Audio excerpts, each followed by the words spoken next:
Yun, alright, good day mga bossing. Meron tayong starter na itetest dito mga boss. Kasi nung nakakabit sa kanyang makina, halos minsan ayaw niyang mag-crank.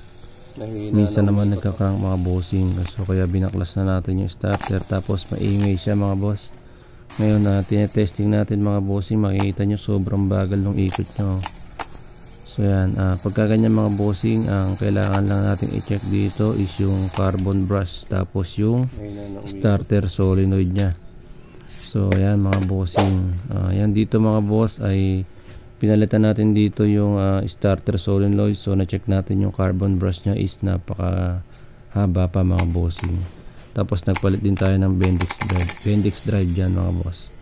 So yan mga boss, makikita nyo malakas na yung ano niya, yung pitik ng starter solenoid niya.